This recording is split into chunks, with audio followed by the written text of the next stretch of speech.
Aku masih ingat malam pertama ketika aku benar-benar menyadari sesuatu yang selama ini tidak pernah berani aku pikirkan. Malam itu, hujan turun pelan di halaman rumah, menetes di atas daun-daun mangga yang bergoyang di terpa angin. Aku duduk sendirian di ruang tamu sambil menunggu istriku pulang kerja, ketika langkah pelan seseorang terdengar dari dapur. Saat aku menoleh, ibu mertuaku berdiri di sana, membawa 2 cangkir teh hangat dengan senyum yang terasa begitu menenangkan. Wajahnya yang lembut terlihat lebih muda di bawah cahaya lampu kuning ruang tamu. Ia duduk di sampingku, cukup dekat hingga aku bisa merasakan aroma sabun dari rambutnya yang masih sedikit basah. Awalnya, kami hanya berbicara tentang hal-hal biasa, tentang pekerjaan, tentang cuaca, tentang kehidupan sehari-hari. Tapi entah bagaimana, setiap kata yang ia ucapkan malam itu terasa berbeda. Ada kehangatan yang sulit dijelaskan, ada perhatian yang terlalu tulus untuk sekedar dianggap biasa. Saat itulah aku mulai sadar. Aku tidak pernah berniat mendekat dengan ibu mertuaku sendiri, tapi entah kenapa, perhatiannya perlahan membuat hatiku goyah. Namaku Arga, usia 33 tahun. Aku bekerja sebagai staf proyek di sebuah perusahaan kontraktor di kota. Hidupku sebenarnya tidak istimewa, tapi aku selalu merasa cukup. Aku memiliki pekerjaan tetap, seorang istri yang baik, dan sebuah rumah yang hangat untuk pulang setiap malam. Setelah menikah dengan Maya, kami memutuskan tinggal di rumah ibunya. Ayah Maya sudah meninggal beberapa tahun lalu karena sakit, dan sejak saat itu Bularas tinggal sendirian. Maya merasa tidak tega meninggalkan ibunya hidup sendiri di rumah besar yang terlalu sunyi. Awalnya aku sempat ragu. Bagaimanapun juga, tinggal satu rumah dengan mertua bukanlah hal yang mudah bagi banyak orang. Tapi kekhawatiranku ternyata tidak pernah benar-benar terjadi. Bularas adalah perempuan yang sangat lembut dan penuh perhatian. Ia tidak pernah bersikap seperti orang tua yang suka mencampuri urusan rumah tangga anaknya. Sebaliknya, ia selalu berusaha membuatku merasa nyaman sebagai bagian dari keluarga. Setiap pagi, aroma masakan Bularas selalu memenuhi dapur. Ia hampir tidak pernah membiarkan kami berangkat kerja tanpa sarapan. Kadang ia membuat nasi goreng, kadang hanya roti panggang dan telur, tapi selalu ada sesuatu yang membuat pagi terasa lebih hangat. "Arga, jangan lupa sarapan ya," begitu biasanya ia memanggil dari dapur. Nada suaranya selalu lembut, seperti seorang ibu yang benar-benar tulus. Hubunganku dengan Bularas sebenarnya sangat biasa di awal. Kami jarang berbicara panjang. Paling hanya bertukar beberapa kalimat ringan tentang pekerjaan atau keadaan rumah. Namun seiring waktu, kebiasaan kecil mulai terbentuk. Karena Maya sering pulang lebih malam dari tempat kerjanya di toko obat, aku sering menjadi orang pertama yang sampai di rumah. Dan hampir setiap sore, Bularas selalu ada di ruang tamu atau dapur. Kadang ia sedang menyiram tanaman, kadang sedang memotong buah. Ketika aku datang, ia selalu menyambut dengan senyum hangat. "Capek ya dari kerja?" tanyanya suatu sore. Aku hanya tertawa kecil. "Lumayan, Bu." Lalu ia biasanya masuk ke dapur dan keluar dengan segelas teh hangat atau kopi. Awalnya aku menganggap itu hanya bentuk keramahan biasa. Tapi lama-kelamaan, aku mulai menyadari sesuatu yang berbeda. Bularas sepertinya selalu menunggu kepulanganku. Suatu sore, ketika aku datang lebih cepat dari biasanya karena pekerjaan selesai lebih awal, aku melihat Bularas duduk sendirian di teras depan. Ia tampak sedikit terkejut ketika melihatku. "Loh, Arga sudah pulang?" katanya sambil tersenyum. Aku mengangguk. "Iya, Bu, hari ini pulangnya lebih cepat." Ia langsung berdiri. "Tunggu sebentar ya, Ibu buatkan teh dulu." Hal-hal kecil seperti itu terus berulang hampir setiap hari. Tanpa aku sadari, momen-momen sederhana itu menjadi kebiasaan yang mulai terasa menyenangkan. Kami sering duduk di ruang tamu sambil menunggu Maya pulang. Kadang kami menonton televisi bersama. Kadang hanya mengobrol ringan tentang kehidupan sehari-hari. Dari cerita-cerita itulah aku mulai mengenal Bularas lebih jauh. Ia bercerita tentang masa mudanya, tentang bagaimana ia dulu bertemu dengan suaminya di sebuah pasar malam, tentang perjuangan mereka membangun keluarga dari nol. Kadang ia tertawa ketika mengingat masa lalu. Kadang suaranya menjadi pelan ketika menyebut nama suaminya yang sudah tiada. "Sejak bapaknya Maya meninggal, rumah ini terasa berbeda," katanya suatu malam dengan suara lirih. Aku hanya bisa diam mendengarkan. Ada kesepian yang sangat jelas dalam nada suaranya. Dan mungkin karena itulah, tanpa sadar aku mulai merasa ingin menemaninya lebih sering. Awalnya aku tidak pernah memikirkan apapun. Bagiku itu hanya bentuk kepedulian kepada ibu mertuaku yang hidup sendirian. Namun seiring waktu, ada sesuatu yang mulai berubah dalam cara aku memandangnya. Suatu malam ketika kami sedang menonton televisi di ruang tamu, aku baru benar-benar menyadarinya. Lampu ruang tamu memancarkan cahaya kuning yang lembut. Bularas duduk di sampingku sambil tertawa melihat acara komedi di televisi. Saat ia menoleh ke arahku, rambutnya yang sedikit bergelombang jatuh perlahan di bahunya. Untuk pertama kalinya, aku benar-benar memperhatikan wajahnya. Kulitnya masih halus, matanya lembut, dan senyumnya entah kenapa terasa begitu hangat. Saat itulah sebuah pikiran aneh tiba-tiba muncul di kepalaku. Pikiran yang membuatku langsung merasa bersalah.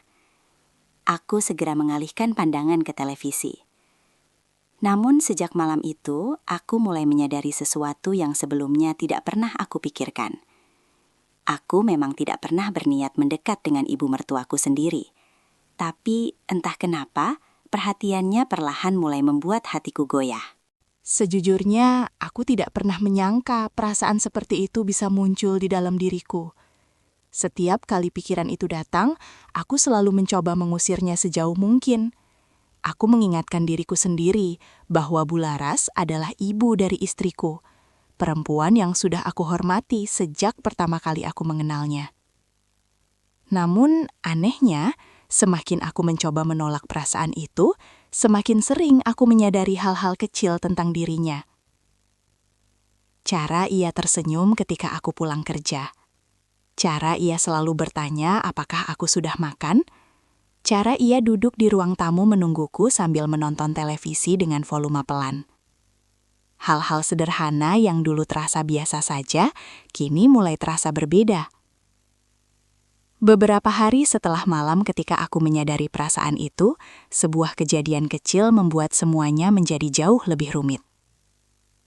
Hari itu Maya pulang sangat larut karena ada stok obat yang harus dihitung di tempat kerjanya. Aku sudah berada di rumah sejak sore, sementara hujan turun sejak maghrib tanpa berhenti. Rumah terasa sangat sunyi. Aku sedang duduk di ruang tamu ketika Bularas keluar dari dapur membawa 2 cangkir teh hangat. "Minum dulu, Arga. Hujannya dingin sekali malam ini," katanya lembut. Aku mengangguk dan menerima cangkir itu. Kami duduk bersebelahan di sofa panjang, menghadap televisi yang menampilkan berita malam. Namun tidak satu pun dari kami benar-benar memperhatikan apa yang sedang ditayangkan. Suara hujan di luar rumah justru terasa jauh lebih jelas. Beberapa menit berlalu dalam keheningan. Lalu tiba-tiba Bularas berkata pelan, seolah berbicara kepada dirinya sendiri. "Rumah ini terasa sangat sepi kalau Maya belum pulang." Aku menoleh ke arahnya. Ia sedang menatap jendela, melihat air hujan yang mengalir di kaca. Untuk pertama kalinya, aku melihat kesepian yang begitu nyata di wajahnya. "Apa ibu sering merasa seperti itu?" tanya aku hati-hati. Bularas tersenyum kecil, tapi senyum itu tidak benar-benar menyembunyikan kesedihannya. "Sejak bapaknya Maya meninggal, rumah ini terasa terlalu besar untuk ditinggali sendirian," katanya pelan. Kata-katanya membuat dadaku terasa berat. Aku bisa membayangkan bagaimana rasanya kehilangan seseorang yang sudah menemani hidup selama puluhan tahun. Tanpa sadar aku berkata, "Sekarang kan ibu tidak sendirian lagi." Bularas menoleh kepadaku. Tatapan matanya terasa berbeda malam itu. Lebih hangat, tapi juga lebih dalam. "Ya," katanya pelan, "sekarang ada kalian." Suasana menjadi sunyi lagi.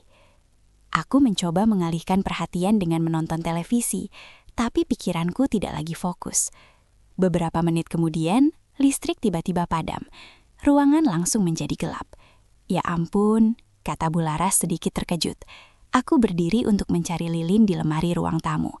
Ketika aku kembali dengan lilin kecil yang sudah menyala, cahaya redup itu menerangi wajah kami berdua. Kami duduk kembali di sofa. Cahaya lilin membuat bayangan bergerak pelan di dinding. Aku tidak tahu kenapa suasana malam itu terasa begitu berbeda, seolah seluruh rumah sedang menahan napas. Bularas tiba-tiba menggosok kedua tangannya karena kedinginan. "Hujannya makin dingin," katanya. Tanpa berpikir panjang aku berkata, "Ini Bu." Aku memindahkan selimut tipis dari sandaran sofa ke bahunya. Namun ketika aku melakukannya, tanganku tanpa sengaja menyentuh tangannya. Sentuhan itu hanya sebentar, tapi rasanya seperti ada sesuatu yang menyambar di dadaku. Bularas tidak langsung menarik tangannya, ia justru menatapku. Dalam cahaya lilin yang redup itu, wajahnya terlihat sangat dekat. Aku bisa merasakan jantungku berdetak jauh lebih cepat dari biasanya. Beberapa detik berlalu tanpa satu kata pun. Lalu Bularas menarik napas pelan dan berkata dengan suara yang hampir seperti bisikan. "Arga, kamu orang yang sangat baik." Aku tidak tahu harus menjawab apa. Aku hanya menatapnya dengan gugup. Dan pada saat itulah, aku mulai merasa ada sesuatu yang jauh lebih berbahaya daripada sekadar perasaan bersalah. Karena dari cara Bularas menatapku malam itu, aku mulai menyadari satu hal yang membuatku semakin gelisah. Sepertinya bukan hanya aku yang mulai merasakan sesuatu yang tidak seharusnya ada di antara kami. Kesadaran itu membuat dadaku terasa semakin berat. Malam ketika listrik padam itu akhirnya berlalu begitu saja. Tidak ada kata-kata aneh, tidak ada kejadian yang benar-benar melampaui batas. Tapi justru karena itulah semuanya terasa jauh lebih mengganggu. Karena aku tahu sesuatu sudah berubah.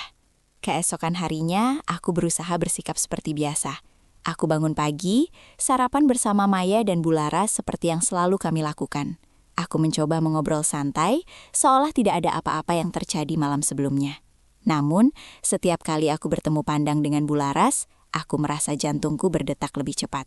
Ia juga terlihat sedikit berbeda. Biasanya, ia sangat santai berbicara denganku. Tapi, pagi itu ia tampak lebih pendiam, seolah sedang menyembunyikan sesuatu yang sama-sama kami pahami. Aku berangkat kerja dengan perasaan tidak tenang. Sepanjang hari, pikiranku terus kembali ke kejadian semalam. Aku mencoba fokus pada pekerjaan, tapi bayangan wajah Bularas di bawah cahaya lilin terus muncul di kepalaku. Saat pulang sore hari, aku sudah membuat keputusan di dalam hati. Aku harus menjaga jarak. Aku tidak boleh membiarkan perasaan ini berkembang lebih jauh. Rumah tanggaku dengan Maya terlalu berharga untuk dipertaruhkan hanya karena sesuatu yang bahkan tidak pernah aku rencanakan. Hari-hari berikutnya, aku mulai mengubah kebiasaanku. Aku pulang kerja lebih malam dari biasanya. Aku sering berpura-pura sibuk dengan laptop di kamar.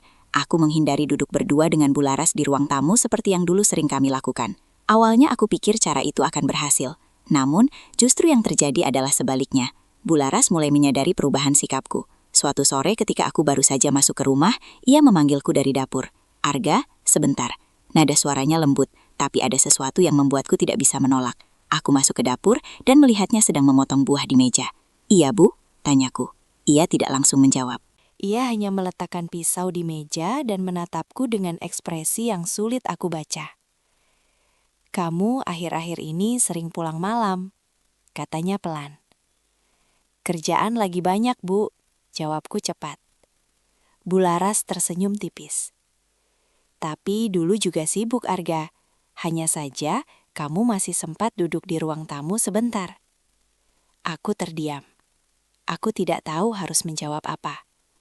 Ia kemudian berkata dengan suara yang lebih pelan lagi. "Kalau ibu melakukan sesuatu yang membuat kamu tidak nyaman, ibu minta maaf." Kata-kata itu seperti menekan sesuatu di dalam dadaku. Aku langsung menggeleng. "Bukan begitu, Bu. Ibu tidak melakukan kesalahan apapun." "Lalu, kenapa kamu menjauh?" Pertanyaan itu membuatku benar-benar kehilangan kata-kata. Aku ingin jujur, tapi aku tidak mungkin mengatakan yang sebenarnya. Bagaimana mungkin aku mengatakan bahwa aku menjauh karena takut pada perasaan yang bahkan tidak seharusnya ada? Aku akhirnya hanya berkata pelan. "Aku cuma tidak ingin membuat keadaan menjadi aneh." Bularas menatapku lama. Ada sesuatu yang sangat dalam di matanya malam itu. Lalu ia menghela napas pelan dan berkata, "Arga, ibu tidak bodoh." Kalimat itu membuat jantungku berdegup keras. Ia melanjutkan dengan suara hampir seperti bisikan. "Ibu juga merasakan hal yang sama." Dunia seakan berhenti sejenak di sekitarku. Aku tidak pernah membayangkan ia akan mengatakan itu secara langsung. Suasana dapur tiba-tiba terasa sangat sempit. Aku tidak berani menatapnya lagi. Beberapa detik kemudian aku berkata dengan suara gemetar, "Kita tidak boleh membiarkan ini terjadi." Bularas tidak menjawab. Ia hanya menunduk dan kembali memotong buah di meja, seolah mencoba menyembunyikan perasaannya. Namun sebelum aku keluar dari dapur, ia berkata pelan, "Arga, Perasaan kadang datang tanpa kita minta. Aku berhenti melangkah. Dan kata-kata terakhirnya malam itu membuat pikiranku semakin kacau. Yang sulit bukan menghentikan perasaan itu, tapi berpura-pura tidak pernah merasakannya. Kalimat Bularas malam itu terus terngiang di kepalaku, bahkan setelah aku masuk ke kamar. Kata-kata itu sederhana, tapi terasa seperti sesuatu yang mengantam dadaku berulang kali. Aku duduk di tepi tempat tidur cukup lama, menatap lantai tanpa benar-benar berpikir apapun. Di ruang keluarga, suara televisi masih terdengar pelan. Maya belum pulang dari tempat kerjanya. Dan di dapur, mungkin Bularas masih berdiri di sana, dengan perasaan yang sama rumitnya denganku. Malam itu aku hampir tidak bisa tidur. Pikiranku dipenuhi oleh satu kenyataan yang tidak bisa lagi aku hindari. Perasaan itu memang ada, bukan hanya di dalam diriku, tapi juga di dalam hati Bularas. Hari-hari berikutnya terasa jauh lebih berat. Kami berdua berusaha bersikap normal di depan Maya. Kami tetap makan bersama, tetap berbicara seperti biasa. Namun di balik semua itu, ada ketegangan yang tidak terlihat oleh siapapun. Setiap kali mata kami bertemu, kami langsung mengalihkan pandangan. Setiap kali hanya ada kami berdua di ruangan yang sama, suasana terasa canggung dan penuh tekanan. Aku mulai merasa rumah yang dulu terasa hangat, kini menjadi tempat yang penuh kegelisahan. Namun keadaan benar-benar mencapai titik paling sulit ketika sebuah kabar datang dari Maya. Suatu malam saat kami makan malam bersama, Maya berkata dengan nada santai, "Aku dapat pelatihan dari kantor minggu depan." Aku menoleh. "Pelatihan apa?" "Pelatihan 3 hari di Surabaya. Semua karyawan baru harus ikut." Jantungku langsung terasa tidak nyaman. 3 hari? Tanyaku. Maya mengangguk. "Iya, berangkat hari Senin pagi." Aku menatap Bularas secara refleks. Ia juga menatapku. Kami berdua langsung memahami sesuatu yang sama. Selama 3 hari itu, hanya akan ada aku dan Bularas di rumah ini. Hari pertama ketika Maya berangkat terasa aneh. Rumah menjadi sangat sunyi. Tidak ada suara Maya yang biasanya bercanda di ruang keluarga. Tidak ada langkahnya yang sibuk di dapur. Hanya aku dan Bularas. Kami berusaha menghindari situasi yang membuat kami sendirian terlalu lama. Aku makan lebih cepat lalu masuk kamar. Bularas lebih sering berada di halaman mengurus tanaman. Namun semakin kami mencoba menjauh, semakin jelas perasaan yang berusaha kami sembunyikan. Pada malam kedua, hujan kembali turun deras seperti malam ketika listrik padam dulu. Aku sedang duduk di ruang tamu ketika Bularas keluar dari dapur membawa 2 cangkir kopi. Ia meletakkan 1 cangkir di meja di depanku.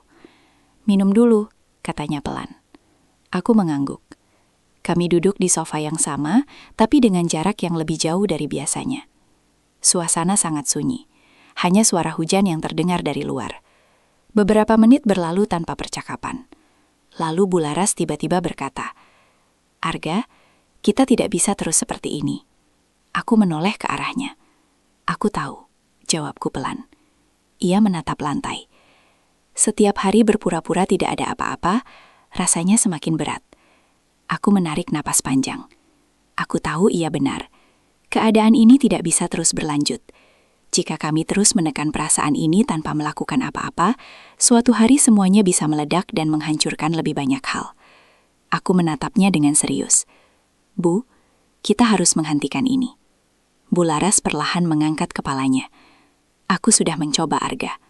Suara hujan semakin keras. Beberapa detik kami hanya saling menatap. Lalu dengan suara yang hampir tidak terdengar, Bularas berkata, "Apa kami tidak pernah merasakan keinginan untuk tetap dekat?" Pertanyaan itu seperti ujian terakhir bagi hatiku. Karena sebenarnya aku tahu jawabannya. Aku memang merasakannya.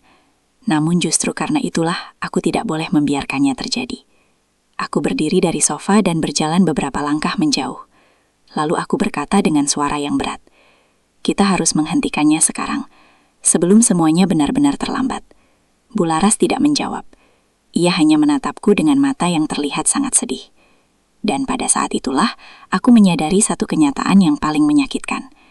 Semua usaha yang sudah aku lakukan selama ini ternyata tidak benar-benar berhasil menghentikan perasaan itu. Justru kini, kami berdua berada di titik paling berbahaya dalam hubungan ini. Titik di mana hanya ada satu pilihan terakhir yang sangat sulit untuk aku ambil. Aku berdiri di tengah ruang tamu malam itu dengan perasaan yang tidak pernah aku rasakan sebelumnya. Di satu sisi, aku ingin segera keluar dari situasi yang semakin berbahaya ini. Namun di sisi lain, aku juga tahu bahwa keputusan apapun yang aku ambil akan meninggalkan luka. Bularas masih duduk di sofa, menundukkan kepala. Cahaya lampu ruang tamu jatuh lembut di wajahnya. Dari tempatku berdiri, aku bisa melihat betapa lelahnya ia menahan semua perasaan yang selama ini ia sembunyikan. Beberapa detik berlalu dalam keheningan yang sangat berat. Akhirnya aku berkata pelan, "Bu, kita tidak bisa membiarkan ini terus terjadi." Bularas tidak langsung menjawab. Ia hanya menarik napas panjang, lalu mengangguk perlahan. Aku tahu, Arga. Suara itu terdengar sangat lemah. Aku juga tidak pernah ingin semuanya menjadi seperti ini. Aku menatapnya dengan perasaan campur aduk. Di dalam hatiku ada rasa bersalah, ada rasa kasihan, dan ada juga sesuatu yang lebih rumit dari sekedar perasaan itu. Namun, satu hal yang aku tahu dengan pasti, aku harus menghentikannya sekarang. Aku akan bicara dengan Maya, kataku akhirnya. Kalimat itu membuat Bularas langsung menoleh. "Apa?" tanyanya pelan. "Aku tidak akan menceritakan semuanya," lanjutku cepat. "Tapi aku akan mengatakan bahwa keadaan di rumah ini tidak sehat kalau kita terus seperti ini." Bularas terlihat gelisah. "Arga, nanti Maya salah paham." "Aku tidak akan menyalahkan siapapun," jawabku tegas. Aku berjalan mendekat ke meja, mengambil cangkir kopi yang sudah mulai dingin. Yang jelas, kita harus mengubah sesuatu di rumah ini. Bularas menatapku cukup lama. Lalu perlahan ia berkata, "Mungkin ibu memang terlalu lama sendirian." Kalimat itu membuat dadaku terasa sesak. Aku baru benar-benar menyadari betapa dalamnya kesepian yang ia rasakan selama ini. Namun justru karena itulah aku harus mengambil keputusan yang benar. 3 hari kemudian, Maya pulang dari pelatihannya. Malam itu setelah makan malam, aku mengajaknya duduk di ruang tamu. "Maya, aku ingin bicara sesuatu." Ia terlihat sedikit bingung, tapi tetap duduk di depanku. "Ada apa?" Aku menarik napas panjang sebelum berbicara. "Aku merasa ibu terlalu sering sendirian di rumah." Maya menatapku serius. "Maksud kamu?" "Aku pikir kita harus membuat ibu lebih sibuk." Supaya dia tidak terus merasa sepi. Beberapa detik Maya hanya diam. Lalu tiba-tiba ia mengangguk pelan. Aku juga sebenarnya sudah lama memikirkan itu. Aku terkejut. "Iya?" tanyaku. "Iya," jawab Maya. "Ibu selalu terlihat kuat di depan kita. Tapi aku tahu dia masih sering merasa kesepian sejak ayah meninggal." Kami berbicara cukup lama malam itu. Dan akhirnya kami menemukan sebuah ide sederhana. Bularas selama ini sangat suka merawat tanaman dan membuat minuman herbal. Jadi kami memutuskan membantu beliau membuka kedai kecil di teras rumah. Tidak perlu besar, hanya tempat sederhana untuk menjual kopi, minuman hangat, dan beberapa tanaman hias. Ketika kami menceritakan rencana itu kepada Bularas keesokan harinya, ia terlihat sangat terkejut. "Benarkah kalian serius?" tanyanya. Maya tersenyum. "Tentu saja, Bu." Aku juga mengangguk. Supaya rumah ini tidak terasa sepi lagi. Beberapa minggu kemudian, kedai kecil itu benar-benar berdiri. Setiap pagi, Bularas sibuk menyiapkan minuman. Tetangga mulai datang untuk membeli kopi atau sekedar mengobrol. Teras rumah kami yang dulu sunyi kini menjadi tempat yang ramai. Dan perlahan-lahan, suasana di rumah kami berubah kembali. Hubungan kami bertiga kembali hangat seperti dulu. Namun jauh di dalam hatiku, aku tahu satu hal. Keputusan yang aku ambil malam itu mungkin adalah keputusan paling sulit dalam hidupku. Tapi juga keputusan yang paling benar. Keputusan itu mungkin terlihat sederhana dari luar. Hanya membuka kedai kecil di teras rumah, hanya membuat kesibukan baru untuk seseorang yang terlalu lama hidup dalam kesunyian. Tapi bagiku, keputusan itu adalah batas yang akhirnya menyelamatkan banyak hal. Beberapa bulan telah berlalu sejak malam hujan yang hampir mengubah segalanya itu. Kini, setiap pagi, suasana rumah kami jauh berbeda dari sebelumnya. Jika dulu rumah ini sering terasa sunyi, sekarang hampir selalu ada suara orang berbincang di teras depan. Kedai kecil Bularas ternyata berkembang lebih cepat dari yang kami bayangkan. Tetangga sering datang untuk sekadar minum kopi, membeli tanaman hias, atau mengobrol tentang kehidupan sehari-hari. Bularas terlihat jauh lebih hidup. Ia sering tertawa ketika melayani pelanggan. Kadang ia bercerita panjang tentang tanaman kesayangannya. Kadang ia bercanda dengan ibu-ibu tetangga yang datang hampir setiap sore. Melihatnya seperti itu membuat hatiku terasa lega. Kesepian yang dulu selalu aku lihat di matanya, kini perlahan menghilang. Maya juga terlihat bahagia. Setiap akhir pekan ia membantu ibunya di kedai. Mereka sering tertawa bersama di teras, seolah rumah ini kembali dipenuhi kehidupan yang dulu sempat hilang. Kadang aku berdiri di ambang pintu ruang tamu, memperhatikan mereka dari dalam rumah. Di saat-saat seperti itu, aku sering teringat pada malam ketika semuanya hampir berubah. Malam ketika listrik padam, malam ketika hujan turun deras di luar rumah, malam ketika aku dan Bularas duduk berdua di ruang tamu dengan cahaya lilin yang redup. Jika saat itu aku mengambil keputusan yang berbeda, mungkin hidup kami sekarang tidak akan seperti ini. Mungkin rumah ini tidak akan lagi terasa hangat. Mungkin Maya tidak akan lagi menatapku dengan kepercayaan seperti sekarang. Dan mungkin Bularas tidak akan bisa tersenyum sebebas yang ia lakukan hari ini. Suatu sore ketika kedai sudah mulai sepi, aku duduk di teras bersama Bularas. Angin sore berhembus pelan, membawa aroma kopi yang baru saja ia seduh. Kami tidak berbicara banyak. Namun suasana di antara kami tidak lagi terasa canggung seperti dulu. Ada jarak yang kembali terjaga. Jarak yang memang seharusnya ada sejak awal. Bularas tiba-tiba berkata pelan, "Arga," aku menoleh. "Iya, Bu." Ia menatap halaman depan yang mulai berwarna jingga oleh cahaya matahari senja. "Terima kasih." Aku sedikit bingung. "Untuk apa?" Ia tersenyum kecil. "Karena kamu memilih melakukan hal yang..." Benar. Aku terdiam beberapa detik. Mungkin ia tidak pernah mengucapkan secara langsung apa yang sebenarnya terjadi di antara kami dulu. Tapi dari cara ia berkata seperti itu, aku tahu. Ia juga memahami semuanya. Aku hanya tersenyum pelan. "Ini rumah kita semua, Bu." Ia mengangguk. Dan saat itu, aku menyadari sesuatu yang sangat penting. Dalam hidup, terkadang kita memang bisa terseret oleh perasaan yang datang tanpa kita rencanakan. Perasaan itu bisa muncul dari kesepian, dari perhatian kecil, atau dari kedekatan yang terlalu lama dibiarkan tanpa batas. Namun yang menentukan arah hidup kita bukanlah perasaan itu sendiri. Yang benar-benar menentukan adalah keputusan yang kita ambil setelah menyadari perasaan itu ada. Aku pernah berada di titik paling berbahaya dalam hidupku. Titik di mana satu langkah saja bisa menghancurkan keluarga yang sudah aku bangun. Tapi pada akhirnya, aku memilih untuk berhenti sebelum semuanya benar-benar terlambat. Dan sekarang, setiap kali aku melihat Maya tersenyum bahagia di rumah ini, setiap kali aku melihat Bularas tertawa bersama para pelanggan di kedainya, aku selalu merasa bersyukur. Karena pada malam itu, di tengah hujan dan cahaya lilin yang redup, aku memilih menjaga keluargaku.